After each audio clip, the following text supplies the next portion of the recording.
kemuliaan, pulihkan hatiku. Yesus, kemuliaan, berkati hidupku. Yesus, kemuliaan. Yesus, kemuliaan, pulihkan hatiku. Yesus, kemuliaan, berkati hidupku. Sama-sama kita katakan. Segala pujian syukur bagimu, Kau hadir dalam hidupku. Kini ku datang sujud di hadapanmu, memujimu, menyembahmu. Yesus, ku menyembah. Segala pujian syukur bagimu, Kau hadir dalam hidupku. Kini ku datang sujud di hadapanmu, memujimu, menyembahmu. Yesus, ku menyembah. Kita naikkan pujian ini bersama-sama. Yesus, kemuliaan. Yesus, kemuliaan, pulihkan hatiku. Amin. Yesus, kemuliaan, berkati hidupku. Segala pujian syukur bagimu, Kau hadir dalam hidupku. Kini ku datang sujud di hadapanmu, memujimu, menyembahmu. Yesus, ku menyembah. Kita akan bersama-sama bangkit berdiri, Bapak Ibu Saudara sekalian. Kita akan bersama-sama bangkit berdiri. Kita akan naikkan pujian ini. Yesus, kemuliaan, pulihkan hatiku. Yesus, kemuliaan. Amin. Berkati hidupku. Segala pujian syukur bagimu, Kau hadir dalam hidupku. Kini ku datang sujud di hadapanmu, memujimu, menyembah. Yesus, ku segala pujian, segala pujian, segala pujian syukur bagimu. Kau hadir dalam hidupku. Kini ku datang sujud di hadapanmu, menyembah. Yesus, ku menyembah. Segala pujian, segala pujian, segala pujian syukur bagimu. Kau hadir dalam hidupku. Kini ku hadapanmu, memuji, menyembahmu. Yesus, ku memujimu, menyembahmu, memujimu, menyembahmu. Yesus, ku menyembahmu Tuhan. Yesus, ku menyembahmu. Allah Bapa kami yang bertahta dalam kerajaan surga, kami mengucap syukur selalu kepadamu ya Tuhan. Kami mengucap syukur juga melalui pujian-pujian yang sudah kami ikrarkan kepada Tuhan, yang sudah kami ungkapkan melalui hati kami yang jujur kepada Tuhan, bahwa segala pujian, segala syukur hanya kepada Engkau yang memberikan kesehatan, yang memberikan kekuatan kepada kami. Sampai pada pagi hari ini kami boleh datang beribadah, memuji, memuliakan nama Tuhan, menyembah Tuhan, dan terlebih khusus juga kami akan mendengarkan firman Tuhan yang menghibur,kan, menguatkan, dan menyemangati kami di dalam kami beraktivitas. Terima kasih Bapa di surga. Tidak lupa selalu berdoa bagi teman-teman kami sidang jemaat Tuhan yang masih dalam perjalanan. Tuhan tolong mereka sampai di tempat rumah ibadah ini dengan selamat, bersama-sama dengan kami memuji, memuliakan nama Tuhan.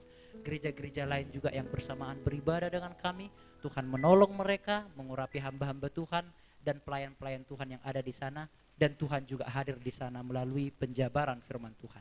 Dari awal hingga pada akhirnya ibadah kami ya Tuhan, kami serahkan ke dalam tangan Tuhan. Tuhan memberkati sidang jemaat Tuhan yang hadir, dan Tuhan juga memberkati para pelayan-pelayan Tuhan yang Tuhan sudah tetapkan. Terima kasih Bapa di surga, ini segenap doa kami. Kami akan memulaikan ibadah kami di dalam nama Tuhan Yesus. Sama-sama kita katakan, amin. Silahkan duduk kembali Bapak Ibu Saudara yang dikasihi oleh Tuhan. Kembali saya sapa sidang jemaat Tuhan, baik yang hadir di tempat ini ataupun yang menyaksikan secara online. Shalom Bapak Ibu, shalom. Yang di belakang shalom. Salam good job. Salam damai sejahtera dari Tuhan Yesus Kristus. Kiranya kasih karunia Tuhan, damai sejahtera Tuhan melimpah bagi kehidupan kita. Selamat datang, selamat beribadah, selamat bertemu kembali. Mari saudara-saudara, di dalam pujian kita menyembah Tuhan, di dalam pujian kita bersorak-sorak, dan di dalam firman Tuhan juga kita akan menerima lawatan firman Tuhan. Kita akan nyanyikan satu pujian bersuka cita karena Yesus Kristus telah bangkit, dan 40 hari ke depan dia masih tetap ada di dalam dunia memberitahukan kabar baik. Oleh sebab itu kita akan bersuka cita bersama-sama, dan kita akan bertepuk tangan bersama-sama, namun duduk sendiri di tempat duduknya sendiri tidak mengapa.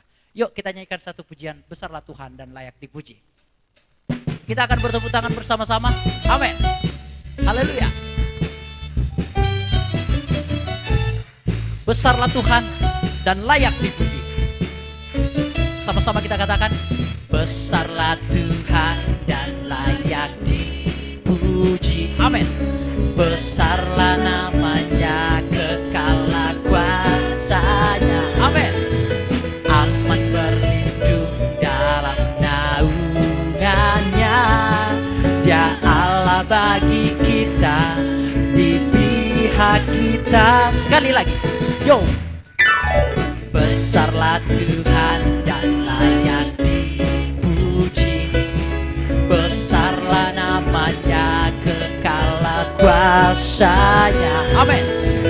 Aman berlindung dalam naungannya.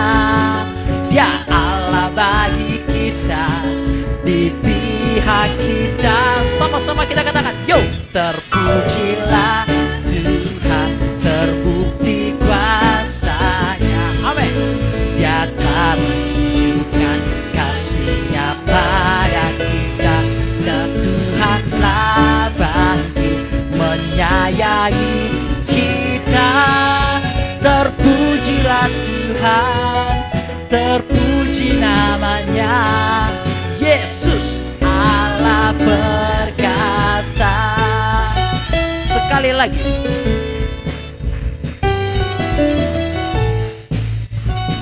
besarlah Tuhan dan layak dipuji.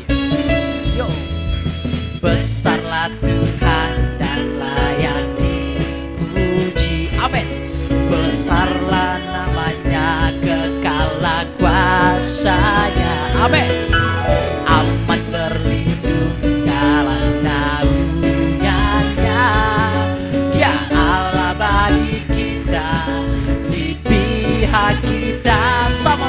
kita katakan, terpujilah Tuhan, terbukti kuasa-Nya. Amin. Dia telah menunjukkan kasih-Nya pada kita, sebab Tuhan telah bangkit menyayangi kita. Terpujilah Tuhan, terpuji nama-Nya, Yesus Allah perkasa. Terpujilah Tuhan, terpujilah Tuhan, terbukti kuasa-Nya. Amin. Dia telah menunjukkan kasih-Nya pada kita, sebab Tuhan telah bangkit menyayangi kita.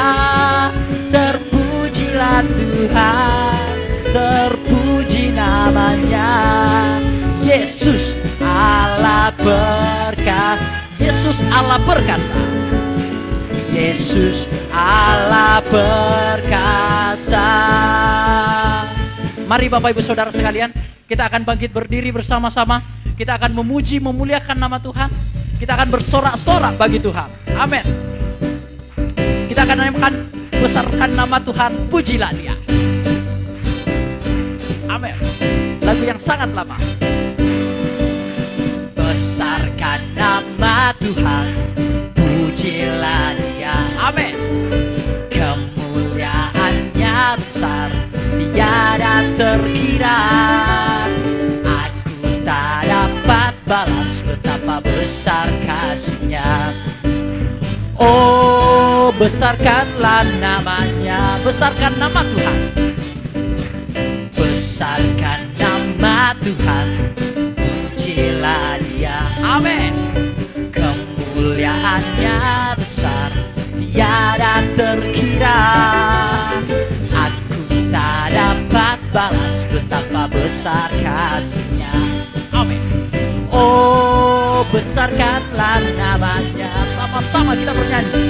Yo, Tuhan yang ajaib, Tuhan yang kuasa, Tuhan yang menolong hidupku. Amin.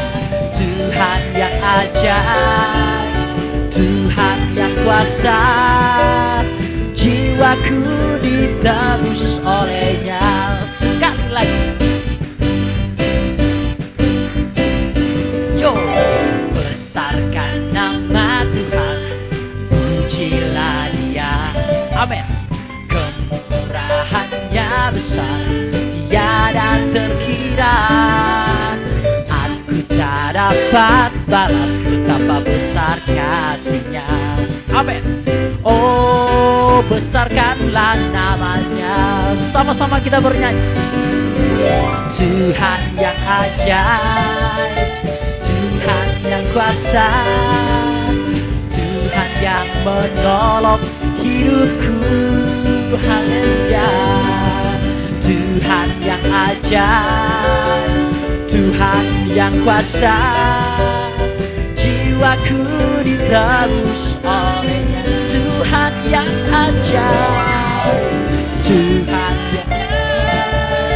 Tuhan yang kuasa. Amin. Tuhan yang menolong hidupku. Tuhan yang ajaib, Tuhan yang kuasa, jiwaku ditebus oleh, jiwaku ditebus, jiwaku ditebus. Sekali lagi, jiwa kita ditebus, jiwaku ditebus oleh-Nya. Silakan duduk kembali Bapak Ibu Saudara sekalian. Tuhan Yesus memberkati kita. Karena Tuhan kita ajaib, Tuhan yang kuasa menolong kehidupan kita. Dan Tuhan juga akan menolong kehidupan kita melalui penjabaran firman Tuhan yang sebentar lagi akan kita saksikan secara bersama-sama. Tuhan kiranya melawat kita melalui pemberitaan firman Tuhan, dan kita siapkan tanah hati yang baik untuk menerima firman Tuhan. Namun sebelum itu, saya tergerak untuk memberikan kesempatan kepada Bapak Ibu Saudara yang ingin menyaksikan cinta kasih Tuhan mungkin 1 bulan terakhir atau 1 minggu terakhir. Saya akan memberikan kesempatan bagi Bapak Ibu yang tergerak hatinya. Atau juga bagi pemain musik tidak mengapa jika ada. Ada Bapak Ibu? Tidak ada? Oke, jikalau tidak ada, mungkin lain kesempatan Bapak Ibu boleh bersaksi untuk memberkati kita semua. Mari kita akan persiapkan hati kita bersama-sama dan kita akan menerima lawatan firman Tuhan. Kita naikkan satu pujian, kami perlu Kau Tuhan.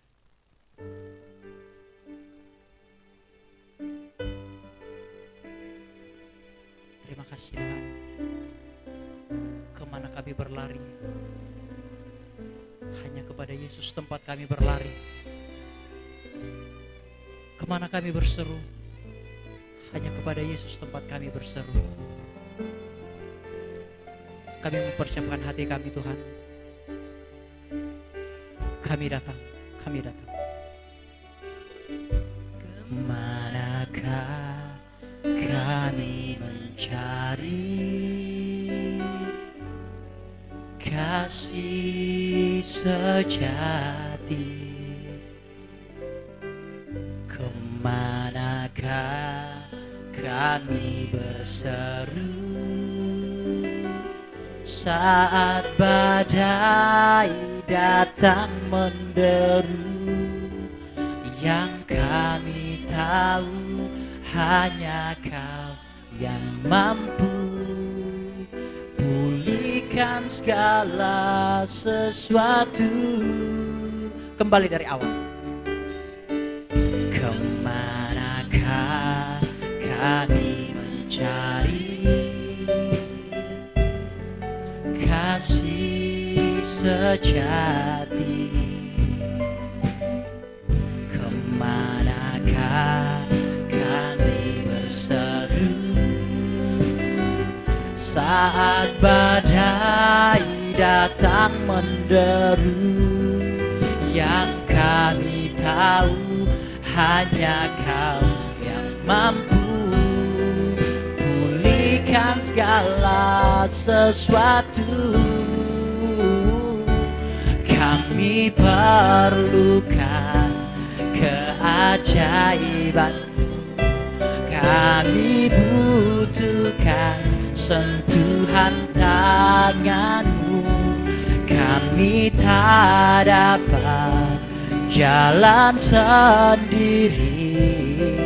Kami perlu Kau Tuhan. Kita naikkan kembali pujian ini. Kemanakah kami mencari kasih sejati? Karena di dalam Yesus kita berseru, di dalam Yesus kita menerima kasih yang sejati. Saat badai menderu, saat topang menerpa,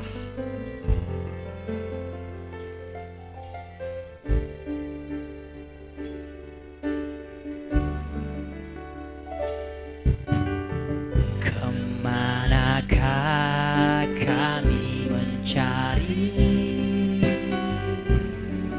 kasih sejati? Kemanakah kami berseru saat badai datang menderu? Yang kami tahu hanya Kau yang mampu pulihkan segala sesuatu. Kami perlukan keajaiban-Mu. Kami butuhkan sentuhan tangan-Mu. Kami tak dapat jalan sendiri. Kami perlu Kau Tuhan. Kami perlukan. Kami perlukan keajaiban-Mu. Kami butuhkan sentuhan tangan-Mu. Kami tak dapat jalan sendiri. Kami perlu Kau.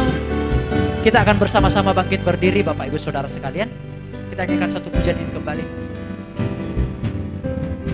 Kemanakah kami mencari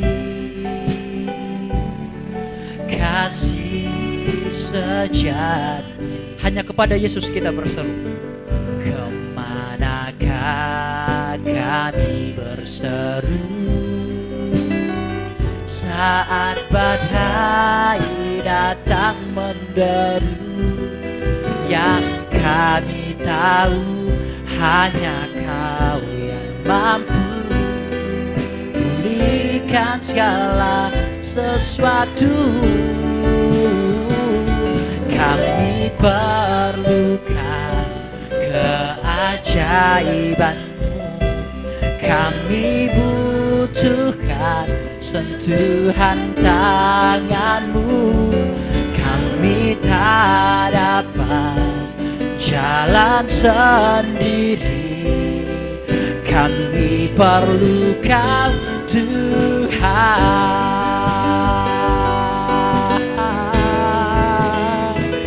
Kami perlukan keajaiban-Mu, kami butuhkan sentuhan tangan-Mu.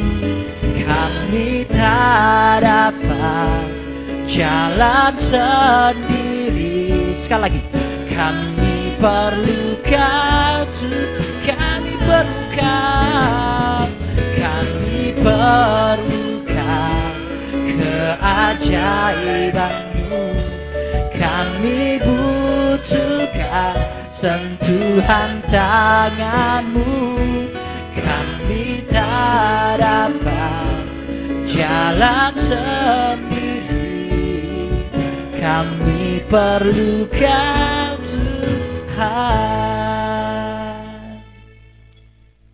Itulah Tuhan keadaan kami semasa kami tinggal di dalam bumi ini. Masa-masa kami mencari akan kebenaran. Kami membutuhkan pertolongan Tuhan, kami membutuhkan keajaiban-Mu. Bahkan kami butuh tuntunan dari tangan-Mu. Dan kami mengaku bahwa kami tidak mampu untuk berjalan seorang diri. Kami membutuhkan Engkau Tuhan, untuk mencari kasih yang sejati. Apalagi di tengah perjalanan kami mencari, kami mendapati segala badai yang menderu, yang menakutkan. Oleh sebab itu kami berserah diri kepada-Mu Tuhan. Sebagaimana pagi ini kami datang kepada Tuhan untuk kami menerima suatu kekuatan yang baru dan mengerti segala rencana Tuhan yang indah dalam hidup ini, sehingga kami boleh berjalan dan tidak tertipu dengan segala tipu daya iblis. Dalam nama Tuhan Yesus Kristus, kami sudah berdoa. Amin.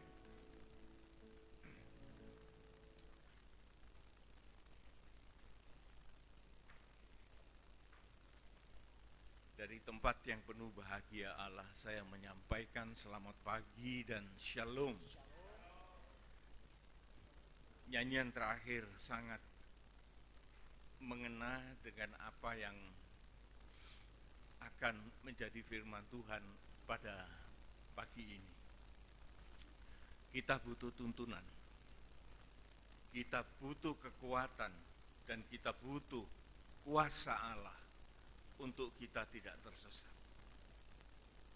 Untuk itu, saudaraku, tidak bisa tidak kita akan membuka kunci ibadah ini, firman Tuhan ini, di dalam kitab surat Roma pasal 1 ayat yang ke-16. Di sana kita bisa tahu siapa sesungguhnya yang kita butuhkan. Roma pasal 1 ayat 16.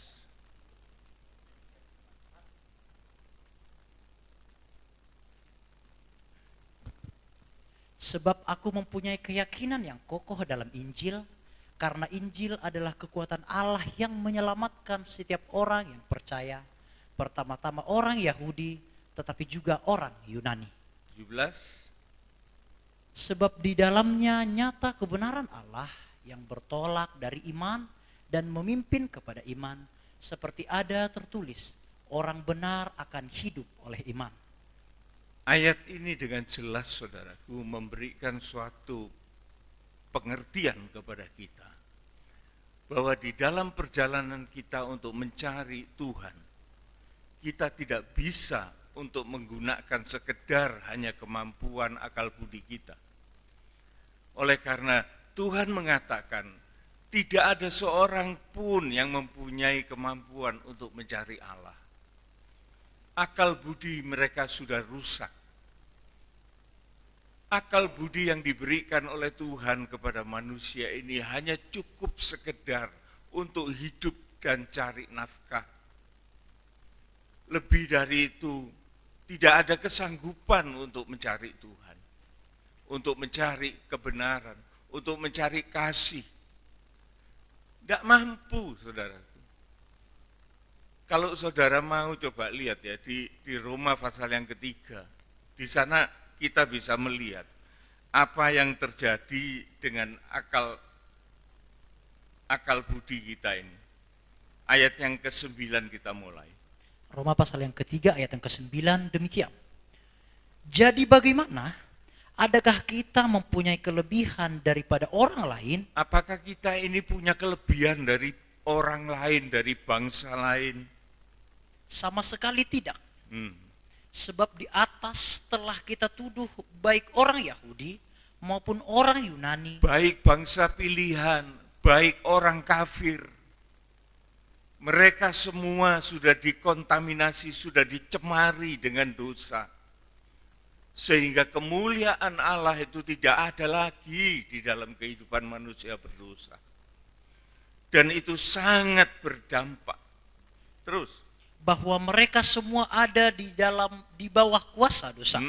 Seperti ada tertulis, tidak ada yang benar, seorang pun tidak. Tidak ada orang yang benar di hadapan Allah, saudaraku. Kalau orang itu mengatakan benar, itu benarnya untuk dirinya sendiri. Dan kebenaran manusia itu sekalipun memang benar, itu yang diuntungkan dari kebenaran itu adalah orang-orang yang di sekitarnya. Tetapi pertanyaannya, adakah kebenaran manusia itu mendatangkan keuntungan buat Allah? Apakah Allah ini butuh kebenaran manusia untuk dia mendapat keuntungan? Jadi kebenaran manusia itu, saudaraku, kalau memangnya benar, ya benar untuk dirinya sendiri dan juga mendatangkan manfaat untuk orang-orang di sekitarnya. Tetapi bagi Allah, kebenaran manusia itu tidak mendatangkan sesuatu yang mengagumkan buat Allah. Oleh karena kebenaran manusia itu pasti di belakangnya itu disertai apa? Dosa, kesombongan itu loh, saudaraku.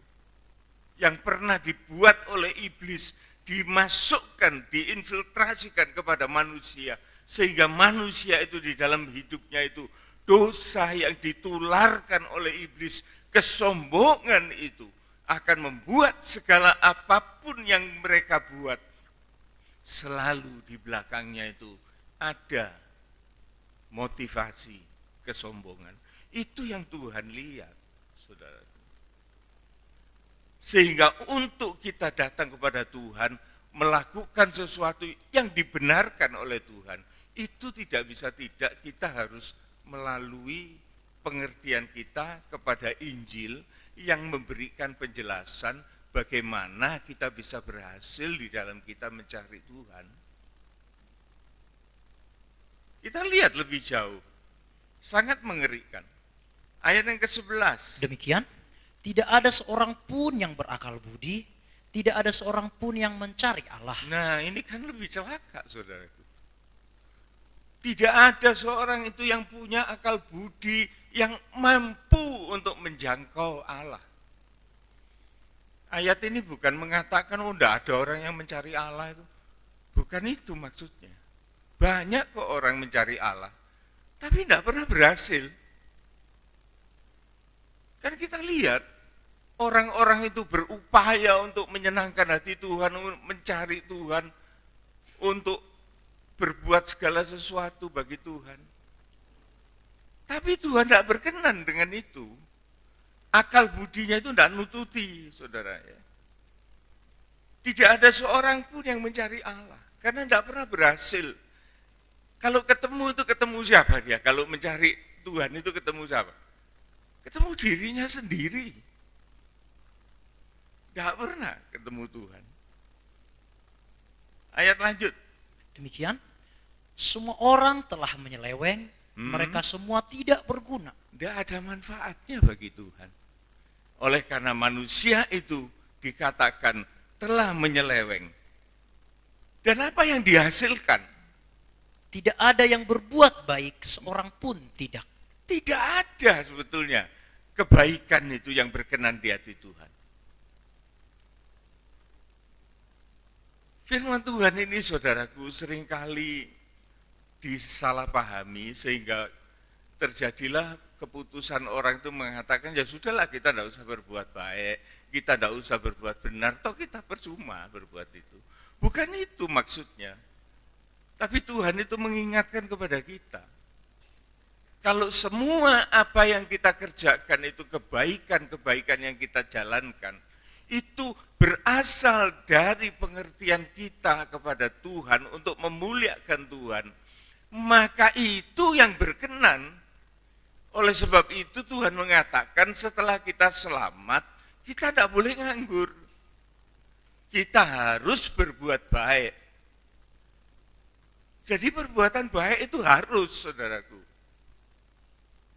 Tetapi perbuatan yang baik ini, yang Tuhan mau ialah dari anak-anak Tuhan, dari orang-orang percaya, dari kita ini loh saudara. Kita itu makanya sangat bersyukur kepada Tuhan. Oleh karena segala apa yang kita perbuat, perbuatan-perbuatan yang benar, yang baik, itu karena berasal dari Tuhan yang ada di dalam kehidupan kita. Karena ada tuntunan dari firman Allah dan ada tuntunan dari Roh Kudus. Sehingga apa yang kita lakukan, apa yang kita kerjakan, itu memperkenan hati Tuhan. Itulah perlunya kita ibadah loh saudaraku. Kita ibadah ini kan mendengarkan firman Tuhan. Nah firman Tuhan itu tugasnya ialah menyatakan kesalahan kita, bila perlu menegur kita. Kalau kita mau nurut maka Tuhan itu akan menasehati kita. Dan kalau nasihat itu diterima, maka Tuhan itu memberikan pelatihan dan pelajaran buat kita. Sehingga kita menjadi orang yang betul-betul diharapkan oleh Tuhan. Jadi kuasa ibadah itu, saudaraku, mempunyai suatu keampuhan untuk mengubahkan kehidupan kita yang dalam keadaan tidak diperkenan Tuhan. Lanjut. Ayat yang ke-13 demikian. Kerongkongan mereka seperti kubur yang terenganga. Lidah mereka merayu-rayu, bibir mereka mengandung bisa. Bayangkan saudaraku, betapa buruknya keadaan manusia itu sebelum dia mengenal Tuhan. Dia tidak pernah berhasil mencari Tuhan, dan dia di dalam keadaan sedemikian, dan hidupnya akal budinya hanya untuk memuaskan perutnya, untuk rongkongannya, dan dipakai dirinya itu untuk menjadi seorang yang rakus, dikatakan di sini seperti kubur yang ternganga. Lidah mereka merayu-rayu, kadang-kadang kebablas menipu untuk mencari keuntungan secara pribadinya, dan bibir mereka mengandung racun yang mencelakakan.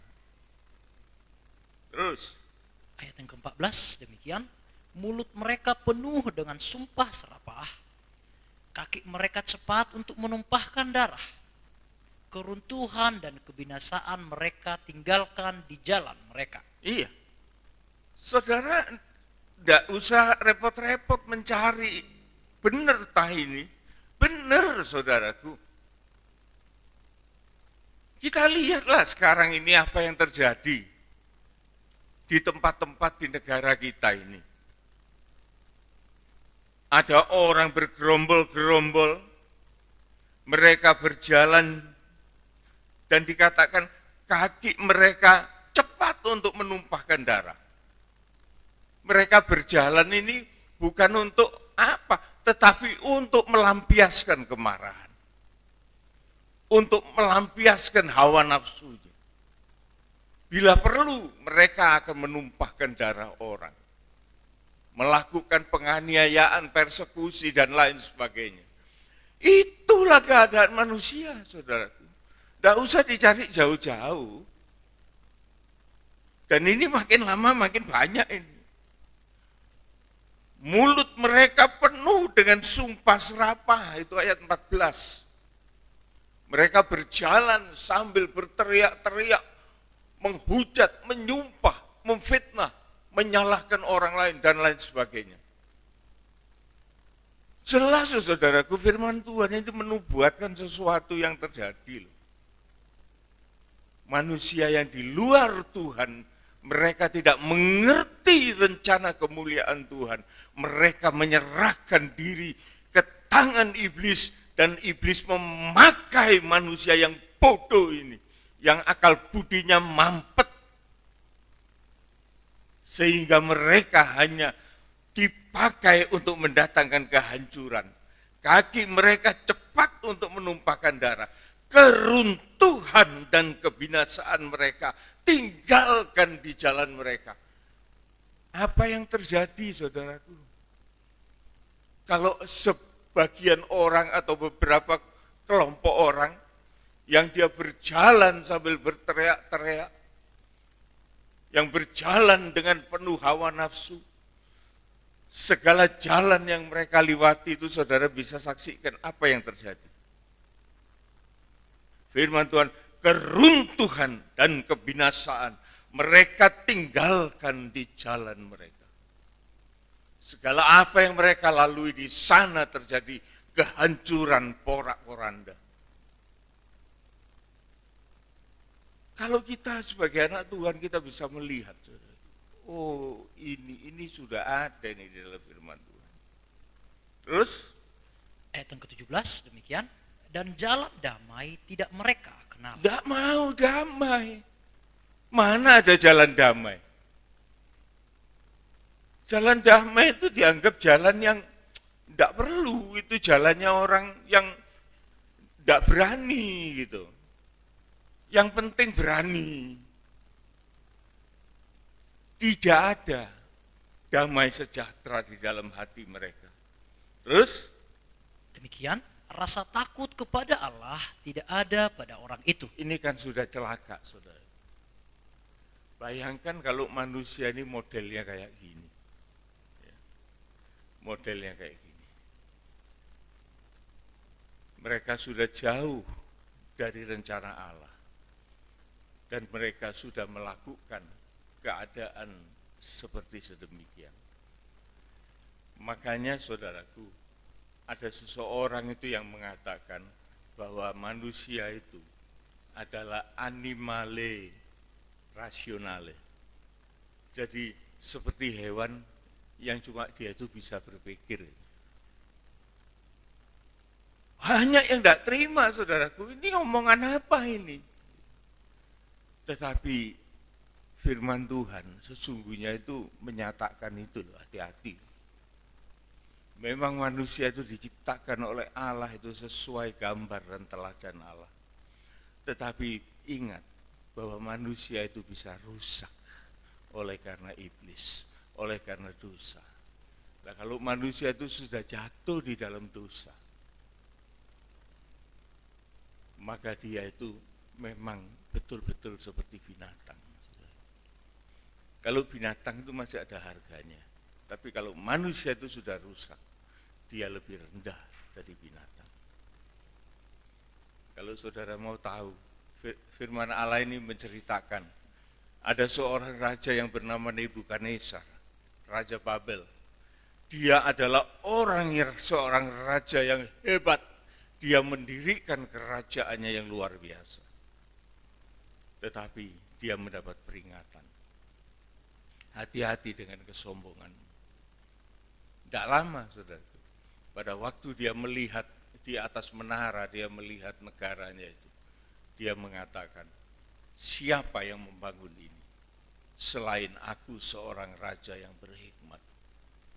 Pada saat itu firman Tuhan mengatakan, peringatan itu berlaku. Maka Nebukadnezar itu, raja yang hebat itu, dia mendadak menjadi bodoh luar biasa.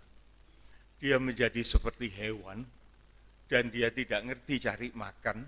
Yang betul itu kayak apa, tapi dia makan rumput. Kalau saudara mau tahu itu di dalam Daniel pasal yang keempat. Itu suatu perubahan drastis dari seorang manusia yang mulia pada waktu dia menjalankan kesalahan, pada waktu dia berdosa, maka dia beralih di tangan iblis, maka sungguh dia akan menjadi seorang yang lebih rendah dari segala makhluk yang hidup di dunia ini. Hati-hati. Oleh sebab itu kembali lagi di dalam Roma pasal yang ke-1, ayat yang kedua. Demikian. Ayat yang ke-16 tadi. Bukan, ayat yang ke-16 dari Roma pasal yang pertama, demikian. Sebab aku mempunyai keyakinan yang kokoh dalam Injil. Keyakinan kita atas Injil Tuhan ini, saudaraku, harus mempunyai kekokohan, yakin yang kokoh dalam Injil. Mengapa?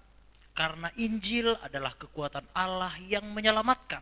Injil ini adalah kekuatan atau kuasa dari Allah yang menyelamatkan, mendatangkan keselamatan kepada siapa? Setiap orang yang percaya. Bagi kita yang percaya, tujuan Injil ini, Yesus datang ke dunia ini adalah pertama-tama untuk orang Yahudi, tetapi karena ada penolakan itu, maka Injil ini juga tetap mengalir bagi kita orang kafir, dalam hal ini diwakili oleh orang Yunani.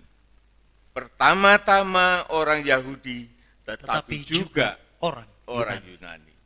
Ayat yang ke-17, ada apa dengan Injil ini? Sebab di dalamnya nyata kebenaran Allah. Ada suatu fakta yang nyata dari segala kebenaran Allah. Nah ini saudara, iblis sangat tahu ini, kebenaran ini iblis itu sangat tahu. Tetapi dia juga mengerti kalau kebenaran ini bisa menyelamatkan manusia. Bisa mengubah keadaan manusia yang berdosa itu untuk menjadi kembali mulia. Ini iblis merasa sangat-sangat terganggu, saudara.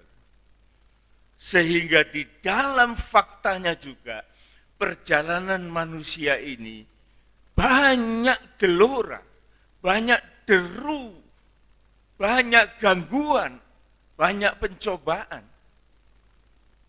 Sehingga kalau kita tidak tahu standpoint atau pendirian kita, yang pagi ini kita dengar bahwa Injil itu adalah kekuatan Allah, adalah kuasa Allah yang sanggup menyelamatkan. Apa yang lebih dari keselamatan, saudaraku? Keselamatan itu adalah puncak karya Tuhan. Yang kita tahu bahwa keselamatan itu datang dari korban Kristus di atas kayu salib. Tanpa darah tidak ada pengampunan. Oleh sebab itu, seperti apa yang pernah saya katakan, jikalau rahasia ini diketahui oleh iblis, maka dia tidak akan memprovokasi untuk menyalibkan Kristus. Tetapi justru karena Kristus itu disalibkan, maka darah Yesus itu mempunyai kuasa untuk menghapuskan dosa. Bukan menutup loh saudaraku. Kalau zaman Taurat itu menutup dosa. Darah lembu, darah kambing, darah domba, itu hanya untuk sementara. Setahun sekali dibuka lagi, diulang lagi, minta ampun lagi. Tetapi oleh karena darah Kristus, maka dosa itu bukan ditutupi, dihapus. Dan Tuhan tidak mengingat lagi akan dosa kita. Bayangkan saudaraku, betapa bahagianya orang Kristen ini. Kalau mengerti hal ini, ataupun di dalam perjalanan hidup ini kita masih juga melakukan sesuatu yang keliru. Tetapi Tuhan menyediakan pengampunan yang berlimpah. Kuasa pengampunan itu tidak pernah putus hingga sampai pada saat ini. Sebab di dalamnya itu nyata kebenaran Allah yang bertolak, yang berangkat dari iman kita kepada Kristus. Dan yang memimpin iman itu adalah Kristus itu sendiri. Seperti ada yang tertulis, orang yang benar itu akan hidup oleh iman. Betapa hebatnya saudaraku, pekerjaan yang kita dapat dari firman Allah. Sebagai contoh, saudaraku, saya ingin memberikan kepada kita semua bahwa iblis ini sangat terancam dengan Injil itu. Oleh karena di dalamnya ada kebenaran yang bisa mengubah, menyelamatkan. Dan iblis melihat peristiwa besar ini dan berupaya untuk meruntuhkan kebenaran Injil ini. Kita melihat di dalam Filipi 1 ayat 15 sampai ke 18, kita lihat di sana. Bagaimana iblis itu bisa loh memakai orang-orang Kristen ini sendiri untuk menjadi antek kaki tangan iblis. Kita baca itu. Demikian firman Tuhan. Ada orang yang memberitahukan Kristus karena dengki dan perselisihan. Iya, orang itu bisa jadi hamba Tuhan loh saudaraku. Motivasinya itu karena benci kepada seseorang, karena dengki.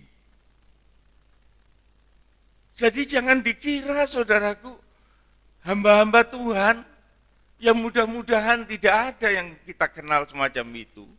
Tetapi Tuhan mengingatkan, ada loh orang itu yang memberitakan firman Tuhan. Oleh karena dia benci sama seorang hamba Tuhan yang lain. Dan dia ingin menghancurkan hamba Tuhan itu. Dan dia mengeluarkan fatwa-fatwa. Dia mengeluarkan segala perkataan-perkataan. Firman Tuhan. Tetapi tujuannya untuk mengangkat diri, menghancurkan orang lain. Ada ini saudaraku. Ini ada di dalam gereja. Oleh sebab itu seorang hamba Tuhan saudaraku, waktu dia berada di belakang mimbar, dia benar-benar harus mengoreksi dirinya supaya ditenangkan, dikuduskan, tidak diselipi dengan perkara-perkara yang lain. Sehingga apa yang diluncurkan itu benar-benar menjadi berkat. Tetapi di sini ada yang mengatakan, ulangi, ada orang yang memberitahukan Kristus karena dengki dan perselisihan. Tetapi ada pula yang memberitakannya dengan maksud baik. Puji Tuhan, ada yang menggunakan untuk maksud yang baik. Jadi ini sekedar supaya kita tahu, saudaraku. Terus? Mereka ini memberitakan Kristus karena kasih, sebab mereka tahu bahwa aku ada di sini untuk membela Injil. Terus? Tetapi yang lain karena kepentingan sendiri dan dengan maksud yang tidak ikhlas. Sangkanya dengan demikian mereka memperberat bebanku dalam penjara. Iya. Jadi ini untuk orang-orang yang memberitakan Injil itu dengan hati yang dengki. Itu biasanya di dalam waktu-waktu yang berjalan, waktu Paulus ini, ditujukan kepada Paulus. Tetapi Paulus menanggapi itu. Dia tidak hanya menuduh sesuatu yang negatif, tapi dia juga mengatakan ada kok yang baik. Tapi ada orang yang semacam ini dengan dengki dan lain sebagainya itu, aku tidak pusing itu. Karena apapun yang dia katakan, Yesus itu diberitakan. Ini pendirian seorang hamba Tuhan, saudara. Kadang-kadang kita merasa bahwa kita dipojokkan, oke lah, tidak masalah. Yang penting kamu berbicara tentang Kristus. Supaya nama Kristus itu dikenal. Tetapi yang bahaya itu, saudaraku, yang bisa kita lihat di dalam Galatia. Galatia pasal 1 ayat yang ke-6 mulai. Demikian, aku heran bahwa kamu begitu lekas berbalik daripada Dia yang oleh kasih karunia Kristus telah memanggil kamu dan mengikuti suatu Injil lain. Ini Paulus mengatakan waktu dia pelayanan di Galatia, dia mengalami suatu tantangan dari iblis yang luar biasa. Sehingga ada orang-orang yang datang pada waktu itu dan dia memberitakan Injil yang lain.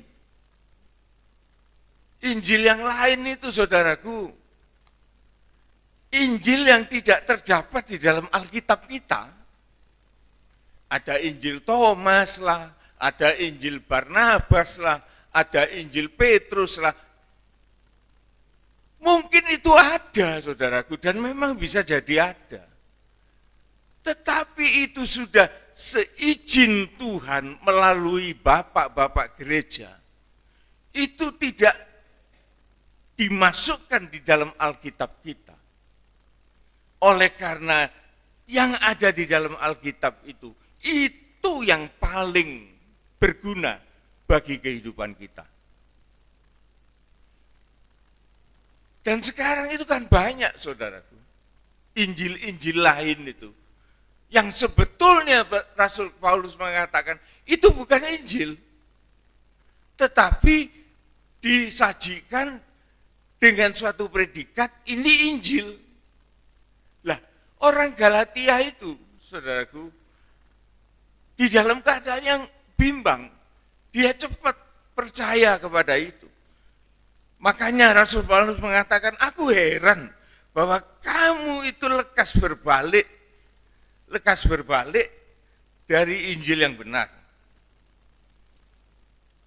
Dari kasih karunia Kristus yang memanggil kamu untuk mengikuti suatu Injil yang lain.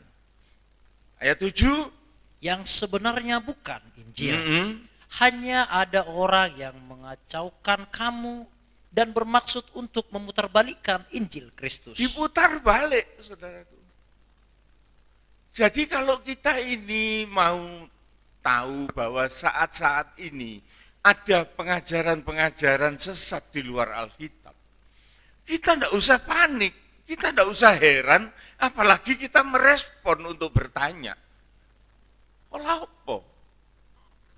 Karena itu tidak mendatangkan manfaat yang baik dalam kehidupan kita. Kita sudah punya Injil yang baku, yang nyata di dalamnya itu dapat mengubahkan kehidupan kita.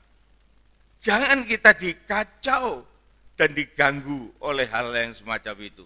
Terus, tetapi sekalipun kami atau seorang malaikat dari surga, ini betul-betul Rasul Paulus menjadi sangat murka atas penyesatan ini. Dan dia mengatakan, sekalipun itu dari kami atau seorang malaikat dari surga yang memberitakan kepada kamu suatu Injil yang berbeda dengan Injil yang telah kami beritakan kepadamu, terkutuklah. Terkutuklah dia. Jadi tidak boleh, saudaraku, gereja Tuhan ini diinfiltrasi dengan pengajaran-pengajaran yang dikatakan dari Injil, tetapi tidak ada kaitannya dengan Injil yang ada pada kita. terkutuklah dia. Ayat 9.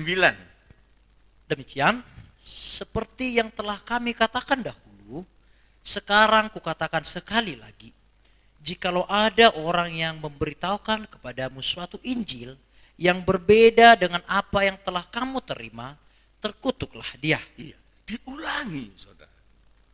Kalau diulangi ini serius. Jadi dia mengulang. Sekarang ku katakan sekali lagi.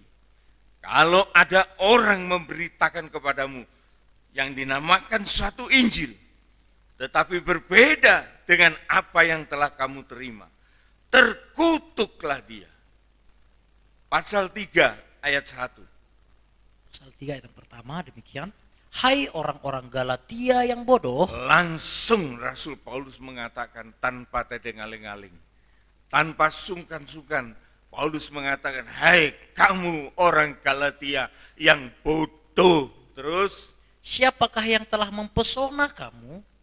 Bukankah Yesus Kristus yang disalibkan itu telah dilukiskan dengan terang di depanmu? nah itu, berita Injil itu pasti bercerita tentang Kristus yang mati tersalib bagi jalan pengampunan segala dosa kita. Ini iblis pusing, saudaraku. Sampai pada hari ini, ada pengajaran-pengajaran yang dikatakan itu Injil, tetapi palsu, yang mengatakan bahwa Kristus itu tidak pernah mati tersalib. Versinya macam-macam, saudara. Macam-macam. Cerita dari mana itu? Cerita dari orang Yahudi sebetulnya. Kenapa? Oleh karena orang Yahudi itu merasa serba salah. Dia malu, dia takut. Oleh karena dia melakukan kejahatan bagi orang-orang percaya pada waktu itu. Melalui tangan Romawi. Dia takut. Oleh sebab itu dia mau menyembunyikan diri. Dia menggunakan segala cara, menggunakan segala model yang mengatakan bahwa Yesus itu dicuri orang lah, bahwa Yesus itu melarikan diri, bahwa Yesus itu bukan Yesus yang disalib, ada yang diserupakan dan lain sebagainya. Itu idenya orang Yahudi itu, saudaraku. Dia mau melarikan diri dari dosanya. Karena dia sudah tidak punya daya, maka dia mengarang cerita itu. Tetapi untung tuh saudaraku, kita ini orang-orang Kristen ini, sekalipun teraniaya, sekalipun dihambat, kita tetap berkembang. Sehingga kita menjadi sekelompok orang-orang percaya, sejumlah orang-orang percaya yang menjadi banyak. Kalau saja,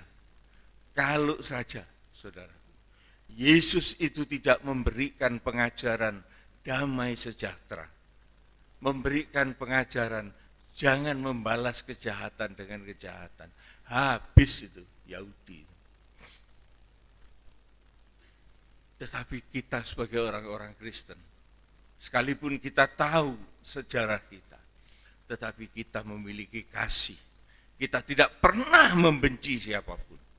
Bahkan kita berdoa bagi mereka yang belum percaya. Orang Yahudi itu saking malunya, saudaraku. Ada kelompok keras yang dia itu masih mau kembali lagi. Ibadahnya itu seperti ibadah Musa. Saudara kan baca, saudara kan pasti dengar. Apalagi yang baru pulang dari Israel. Mereka berusaha untuk mendirikan lagi bait Allah. Mereka tetap kekeh hatinya. Tidak mau mengakui Kristus itu sebagai Mesias. Dia masih mau kembali kepada perjanjian lama itu. Dia masih terkekang kepada Taurat. Lanjut. Ayat yang kedua demikian, hanya ini yang hendak kuketahui daripada kamu. Adakah kamu telah menerima roh karena melakukan hukum Taurat, atau karena percaya kepada pemberitaan Injil? Ya, kita ini akan dibaharui. Dan itu Tuhan janjikan ada kuasa Roh Kudus yang akan melanjutkan pekerjaan Kristus. Supaya kita mendapat kekuatan itu. Injil, firman Tuhan. Dan Roh Kudus itu akan diberikan kepada kita. Sehingga kita bisa melakukan kehendak Tuhan secara tepat. Hanya ini yang hendakku ketahui dari kamu, kata Rasul Paulus kepada orang Galatia. Apakah kamu ini menerima Roh Kudus itu karena melakukan hukum Taurat atau karena kamu percaya kepada Injil yang aku beritakan? Ini pertanyaan Paulus.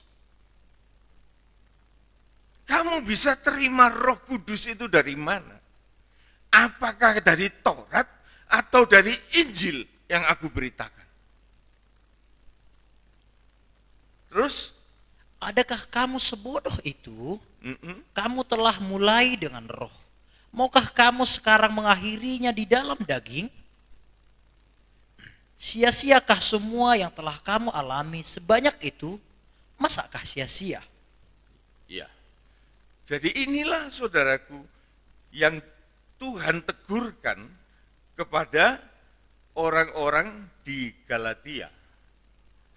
Jadi di dalam sebentar los ini tadi sebentar Galatia. Iya. Jadi di sini teguran dari Rasul Paulus. Oleh karena jikalau kita tidak berpegang kepada Injil ini, maka kepalsuan itu akan masuk di dalam iman kita. Maka kita menjadi orang yang sia-sia. Sia-siakah semua yang telah kamu alami sebanyak itu? Masakan itu sia-sia? Ayat yang kelima. Demikian. Jadi bagaimana sekarang? Apakah ia yang menganugerahkan roh kepada kamu dengan berlimpah-limpah dan yang melakukan mukjizat di antara kamu berbuat demikian karena kamu melakukan hukum Taurat atau karena kamu percaya kepada pemberitaan Injil? Iya. Jadi jelas saudaraku, Rasul Paulus ini sangat-sangat mendapat perlawanan dari orang-orang Yahudi yang masih berkeras hati untuk bertahan kepada Taurat itu.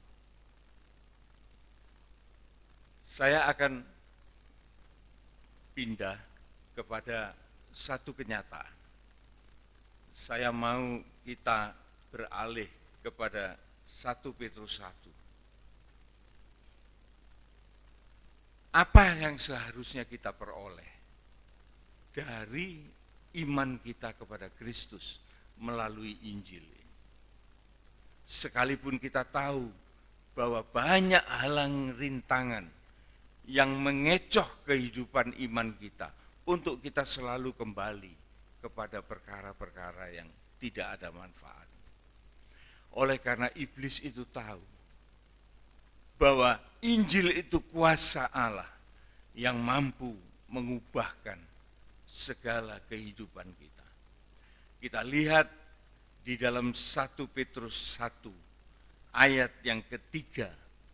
Di sini kita bisa melihat rencana Tuhan untuk kehidupan orang-orang percaya. Pengharapan, iman, dan kasih. Terpujilah Allah dan Bapa Tuhan kita Yesus Kristus yang karena rahmat-Nya yang besar telah melahirkan kita kembali oleh kebangkitan Yesus Kristus dari antara orang mati. Iya, saudara lihat ya ayat ini ya. Kelahiran baru itu tidak akan mungkin terjadi kalau Yesus tidak dibangkitkan. Ini yang paling mengerikan, saudaraku. Oleh sebab itu, biar bagaimanapun juga, upaya iblis itu ialah menyesatkan manusia untuk tidak bisa mengakui kematian dan kebangkitan Kristus. Dari dulu, saudara. Jadi saudara tahu akibatnya ini. Tanpa kebangkitan Kristus dari antara orang mati, maka kita tidak punya harapan. Maka kita tidak punya kesempatan untuk keubahan. Ini loh, lahir baru itu adalah keubahan. Bukan lahir baru kita jadi bayi lagi, bukan. Lahir baru di dalam roh kita menjadi manusia-manusia baru, bukan nafsani, bukan nafsu, tetapi ilahi. Ini yang Tuhan mau, dan ini menjadi milik kita yang harus kita dapatkan. Terus kepada suatu hidup yang penuh pengharapan. iya, jadi ada suatu pengharapan. Orang yang berpengharapan itu punya tanda, saudaraku. Tandanya apa orang itu punya pengharapan? 1 Yohanes 3 ayat 3, coba mampir di situ supaya kita tahu pengharapannya orang itu apa. Demikian. Tandanya. Ya. Demikian, setiap orang yang menaruh pengharapan itu padanya, menyucikan diri sama seperti dia yang adalah suci. Iya. Jadi kalau orang itu punya pengharapan, saudaraku, tanda dari orang itu ialah dia mau hidup di dalam kekudusan. Kalau orang itu hidup di dalam kekudusan, saudaraku, pasti orang itu punya pengharapan. Nah kalau tidak punya pengharapan, olah apa? Hidup kudus-kudus, tak usah lah. Tetapi kenapa orang itu mau hidup kudus? Oleh karena dia punya pengharapan. Apa pengharapannya? Dia mengalami suatu pembaharuan. Mengalami satu keubahan di sini. Jelas ya saudara ya?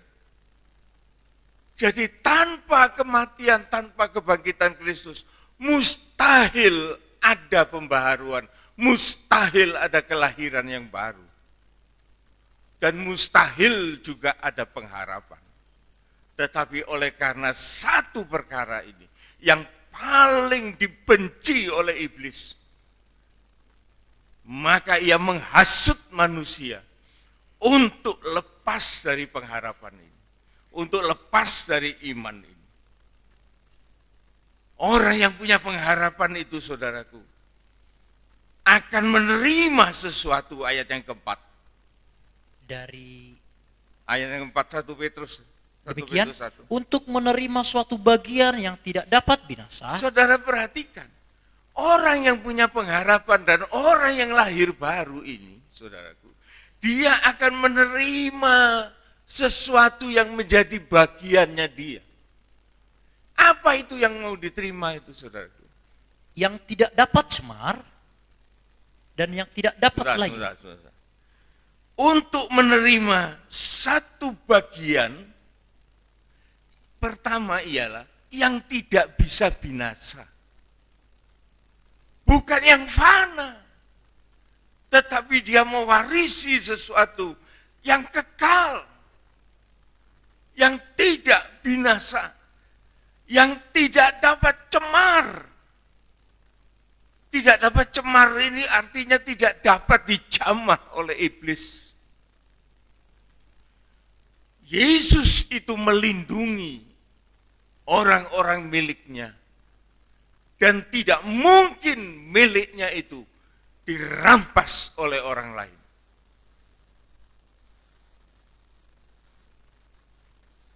Nanti dulu. Jadi ini baru dua ya. Ada binas yang tidak dapat binasa.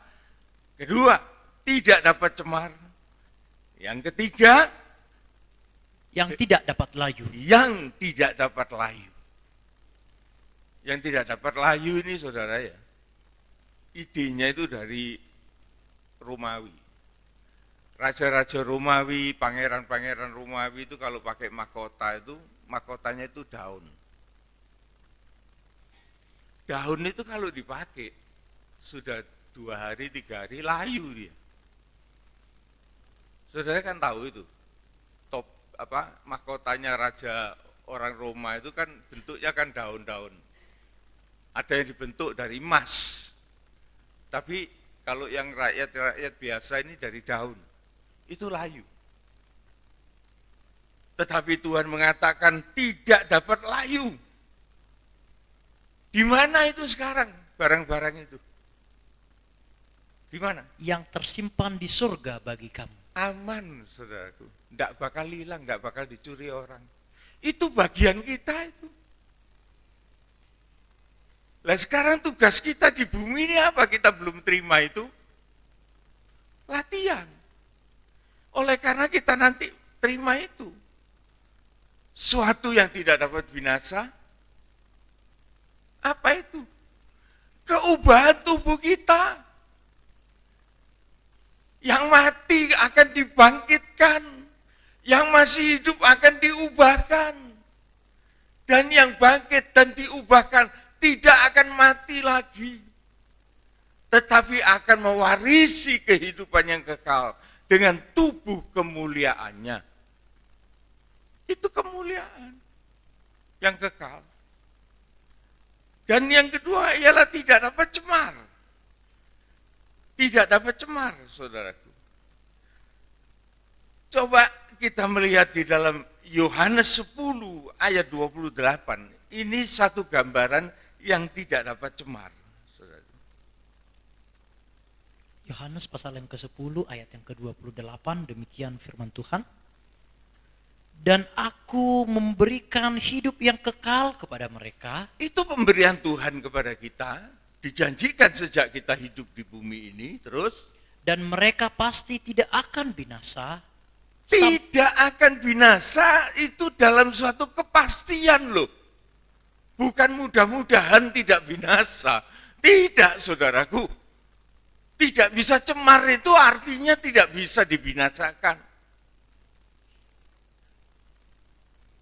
Terus Tidak akan binasa sampai selama-lamanya. sampai kapan? Sampai selama-lamanya. Kekal loh itu, saudaraku. Proteksi dari Tuhan itu bukan sementara, tapi kekal sampai selama-lamanya. Terus Dan seorang pun tidak akan merebut mereka dari tanganku. seorang ini adalah iblis. Tidak ada iblis yang mampu merebut kita dari tangan Allah, dari tangan Yesus, Sang Gembala Agung. Terus Ayat yang ke-29 demikian. Bapakku yang memberikan mereka kepadaku lebih besar daripada siapapun. iya, Dan seorang pun tidak dapat merebut mereka dari tangan Bapa. iya, itu proteksi Tuhan supaya kita hidup di dalam kekudusan, tidak dicemari oleh dosa yang ada di bumi ini. Pertama tadi adalah kekekalan, yaitu tubuh yang dibangkitkan, tubuh yang diubahkan, yang tidak akan binasa. Itu yang pertama yang dijanjikan oleh Tuhan. Dan kita masuk di dalam kerajaan Bapa dengan tubuh yang sudah diubahkan. Yang kedua, tidak ada yang cemar, artinya tidak ada yang bisa disentuh dengan tangan setan. 1 Yohanes 5 ayat 18, kita perhatikan ini, saudaraku. Bagaimana proteksi itu ada di dalam kehidupan umat percaya. Demikian, kita tahu Kita tahu.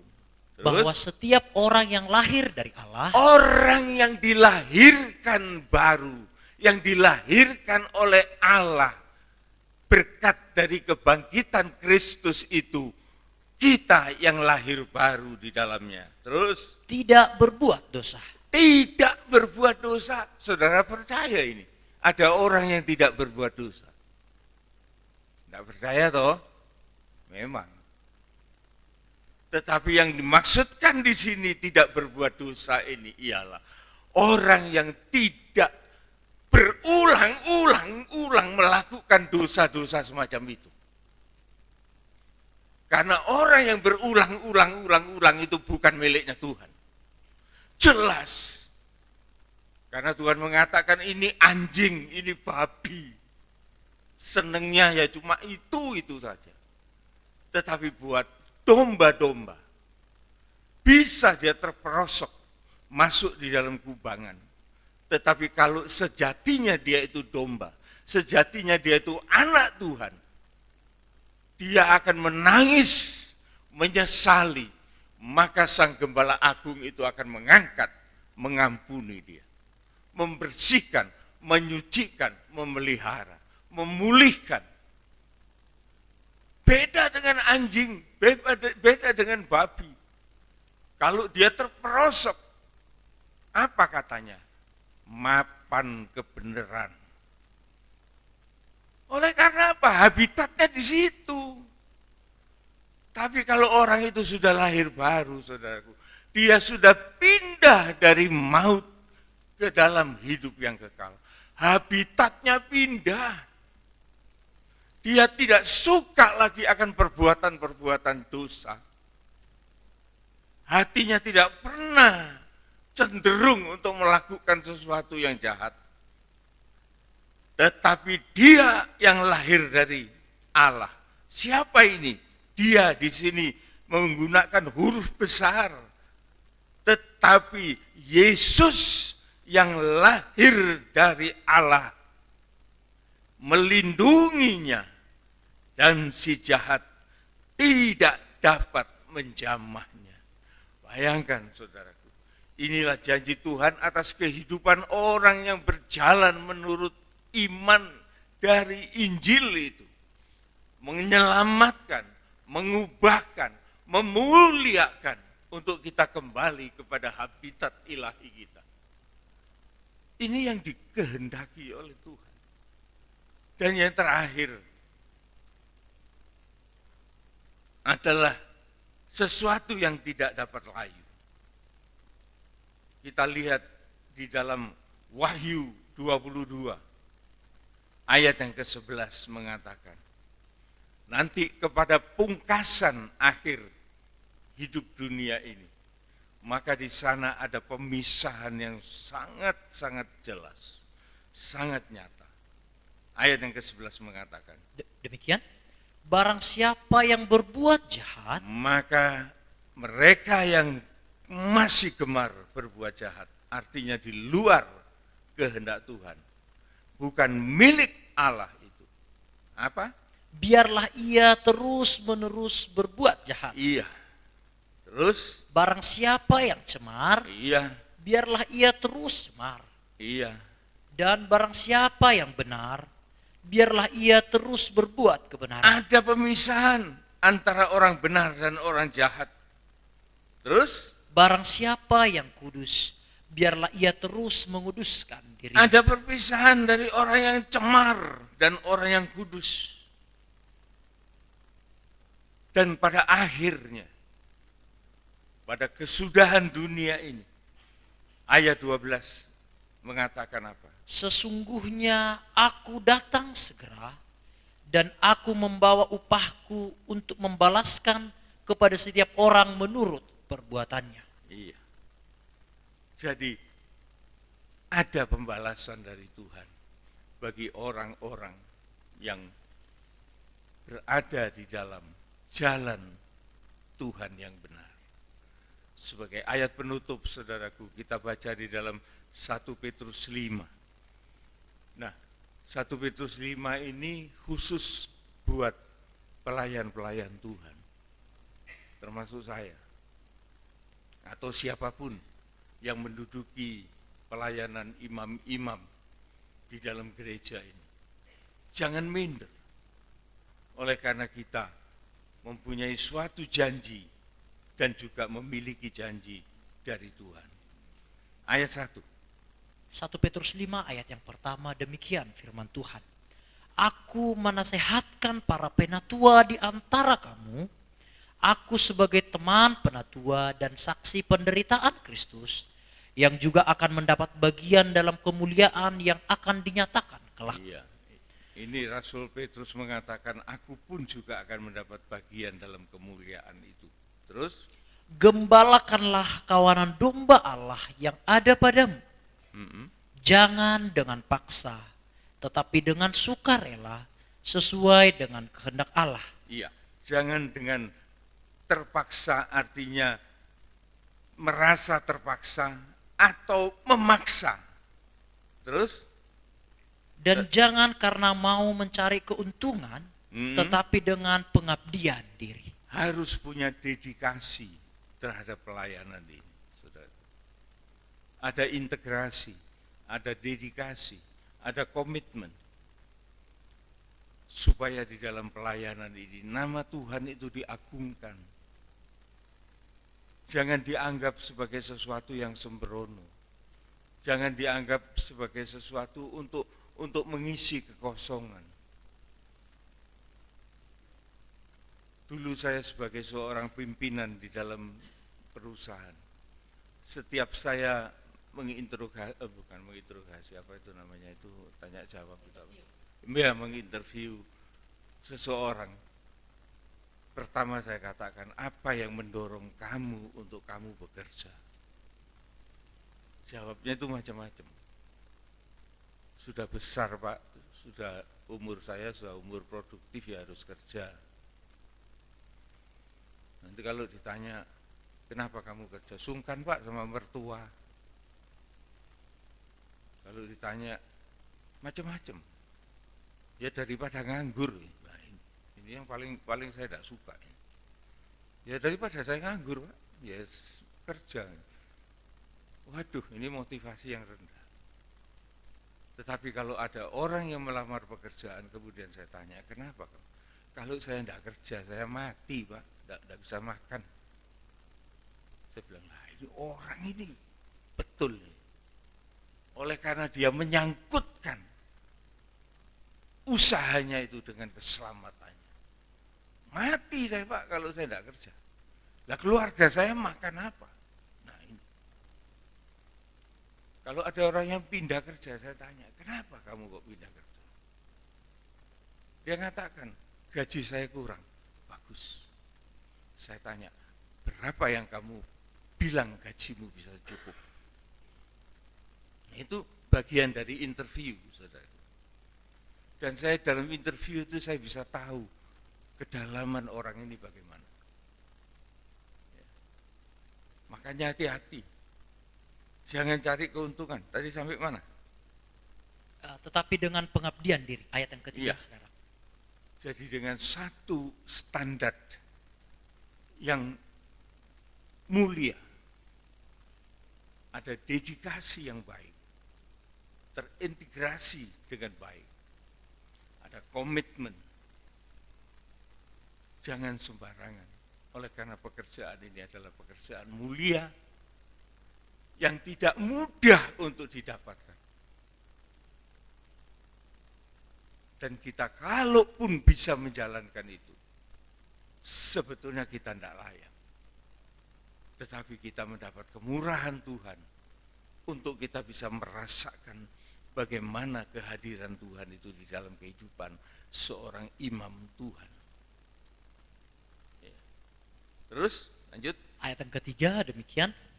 Janganlah kamu berbuat seolah-olah kamu mau memerintah atas mereka yang dipercayakan kepadamu. Jangan bersikap sebagai bos. Oleh karena di dalam pelayanan pekerjaan rohani ini adalah pelayanan bersama. Secara hierarkis memang ada susunannya. Tetapi di mata Tuhan, Dia adalah bos besar kita. Bukan kita yang jadi bos. Tapi Tuhan yang harus dipermuliakan. Terus? Tetapi hendaklah kamu menjadi teladan bagi kawanan domba itu.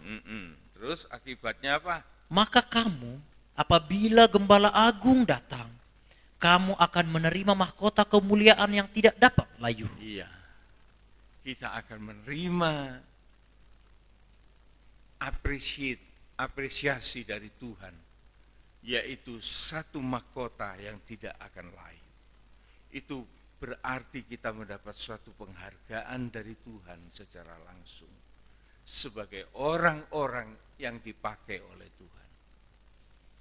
Jadi jelas saudaraku, ada 3 tadi yang kita peroleh, yaitu kehidupan yang tidak akan binasa, yaitu kita dibangkitkan dengan tubuh yang mulia, diubahkan dengan tubuh yang mulia, yang mewarisi kerajaan surga. Yang kedua, kita tidak akan dicemarkan, artinya kita terlindung, ada proteksi luar biasa dari Tuhan. Dan ada pengampunan yang tidak terbatas dari Tuhan, untuk kita tidak kehilangan janji Tuhan itu. Dan yang ketiga ialah kita mendapat penghargaan dari Tuhan. Oh, Tuhan menghargai manusia. Oh iya, Tuhan itu menghargai manusia. Oleh sebab itu kalau manusia tidak menghargai Tuhan, itu namanya yaitu tadi kayak Nebukadnezar tadi, bukan manusia. Tetapi Tuhan mengatakan supaya engkau dihargai oleh Tuhan dan juga dihargai oleh manusia. Itu adalah janji Tuhan, saudara. Biar ini kita menjadi suatu pengertian bahwa rencana Tuhan melalui Injil Tuhan, di mana kita mengatakan aku mau mencari ini, mencari itu. Silakan, tetapi ada jalannya yang harus kita tempuh. Di sana iman kita dibangkitkan untuk sampai menjadi satu pengharapan. Dari pengharapan ini sampai kita menerima kasih Tuhan seutuhnya, yaitu kita mewarisi kerajaan surga. Amin.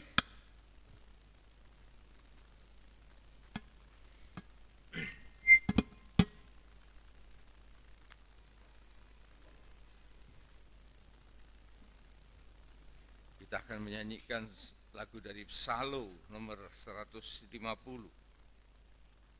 Mungkin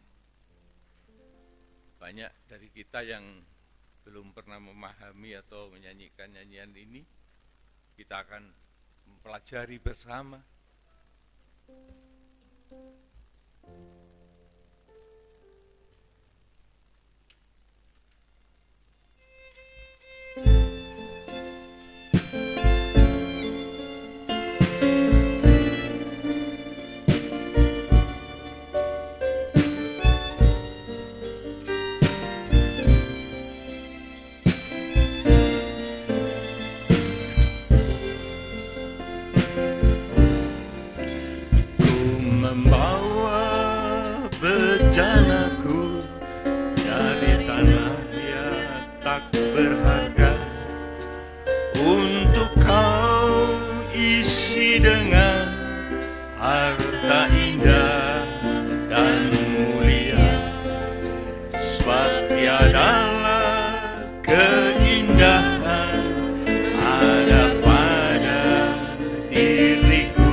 Engkau ganti hidup kekal abadi. Refrain.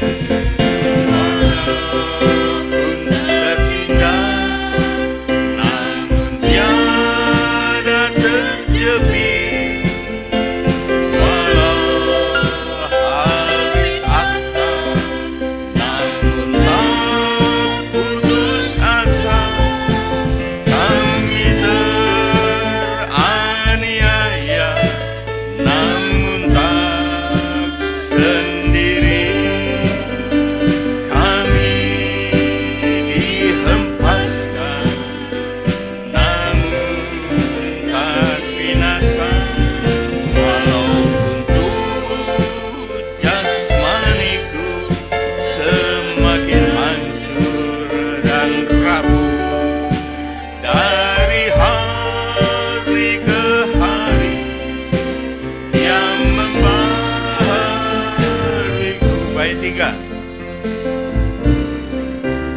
Sekalipun bejanaku diserahkan padamu, agar kau lebih nyata dalam tubuhku yang fana, mengalami keubahan jadi sama mulia, dengan isi yang terkandung, yakni harta mulia. Walaupun tertindas, namun tiada terjepit. Walau habis akal, namun tak putus asa. Kami teraniaya, namun tak sendiri. Kami dihempaskan, namun tak binasa. Walaupun tubuh jasmaniku semakin hancur dan rapuh, dari hari ke hari Dia membaharuiku. Syair dari nyanyian ini, saudaraku, semuanya diambil dari firman Tuhan. Bagaimana Rasul Paulus itu di dalam perjalanannya, kita bisa mengenal dengan nyanyian yang kita nyanyikan. Bagaimana dia semakin hari dia semakin rapuh oleh karena usianya yang sudah tua, dan tubuhnya banyak rusak oleh karena penderitaan. Tetapi Rasul Paulus mengatakan bahwa manusia batiniahku dibaharui dari hari ke hari. Luar biasa, saudara. Bukankah kita juga merasakan penderitaan-penderitaan semacam ini? Tetapi saya ingat nyanyian ini dikarang oleh seorang teman saya di Surabaya. Seorang ibu, teman kaum muda. Beliau sampai sekarang masih eksis. Dia mengarang nyanyian ini. Sungguh indah. Kita akan nyanyikan, kita akan bangkit berdiri, saudaraku. Kita akan nyanyikan refrennya. Walau tertindas, namun tiada terjepit. Walau habis akal, namun tak putus asa. Kami teraniaya, namun tak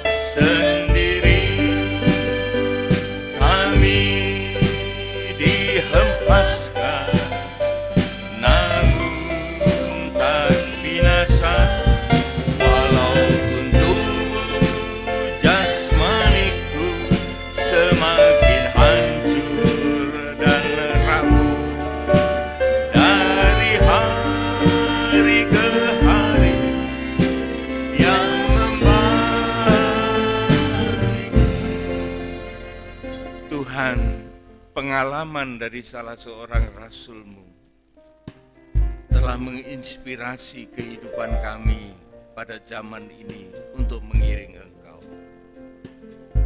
Kami tahu Tuhan, tidak ada sesuatu yang mudah untuk kami lakukan di bumi ini.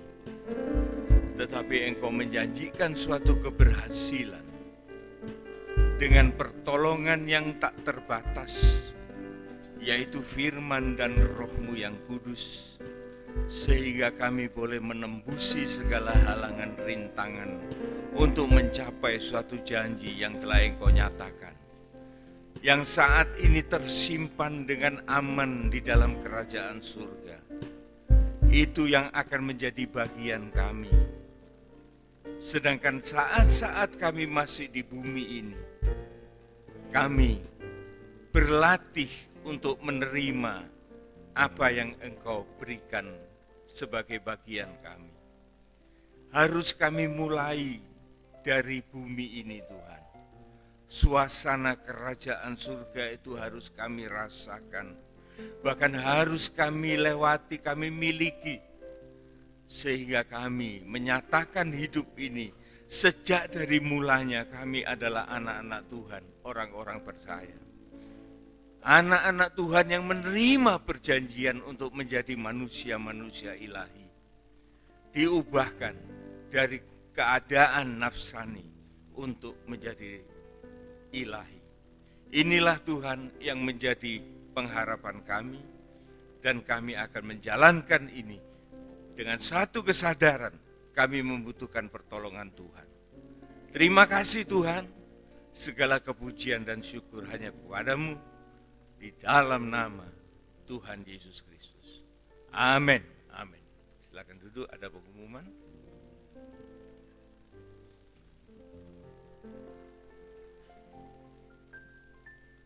Saya mohon waktunya sejenak Bapak Ibu untuk saya membacakan pengumuman kita 1 minggu ke depan.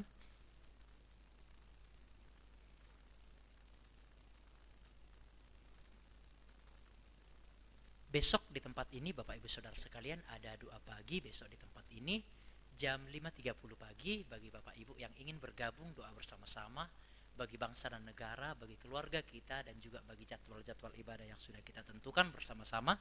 Monggo dipersilahkan kita doa pagi bersama di tempat rumah ibadah ini. Juga hari Rebo ada ibadah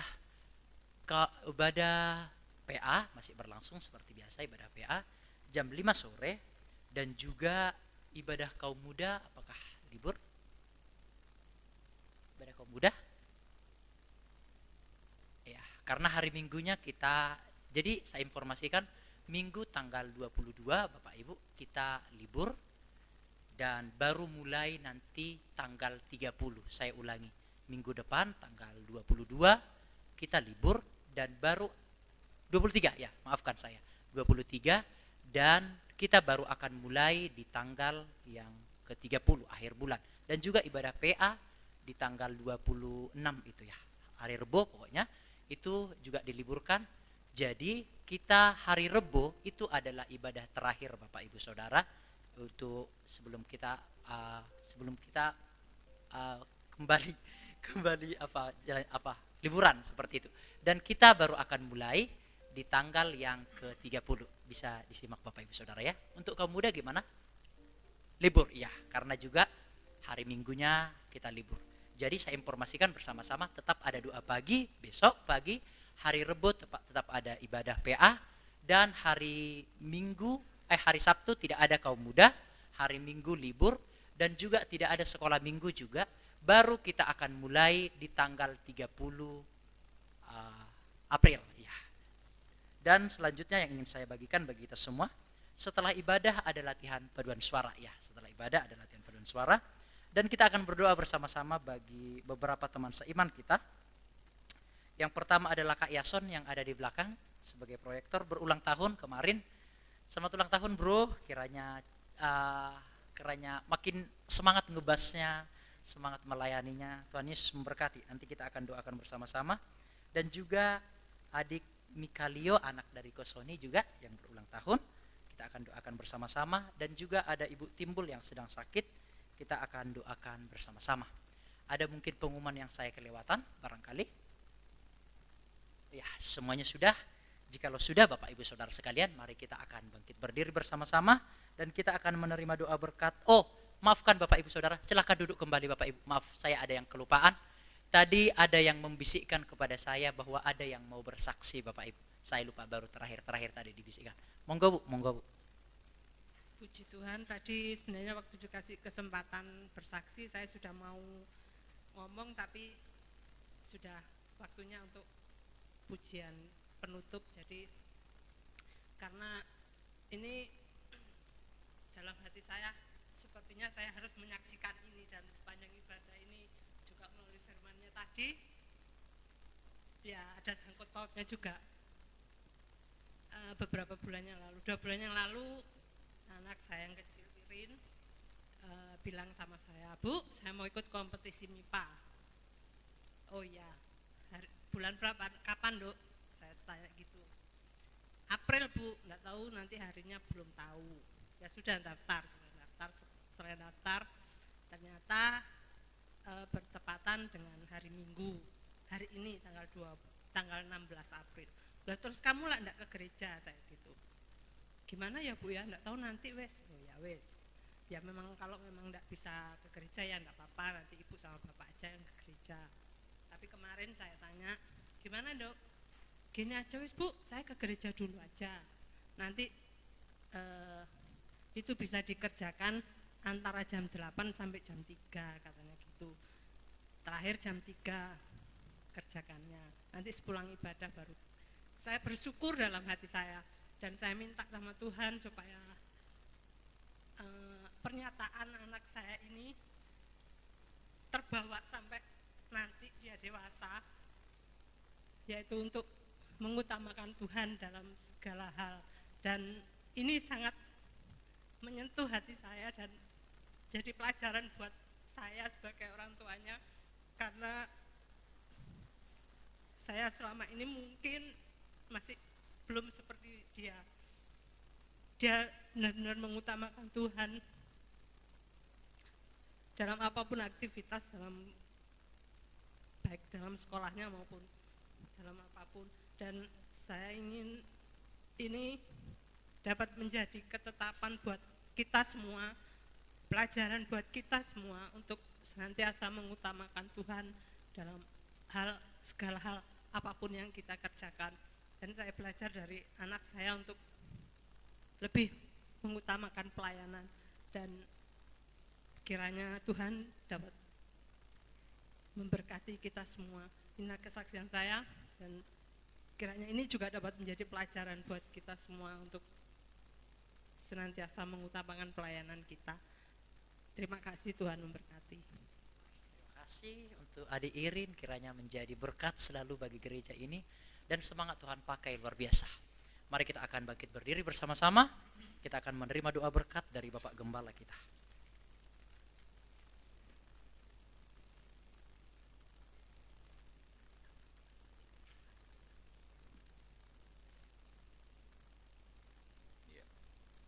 Sebelum kita meninggalkan tempat ini, kita akan berdoa bagi Saudara Yason yang berulang tahun. Semoga cepat besar.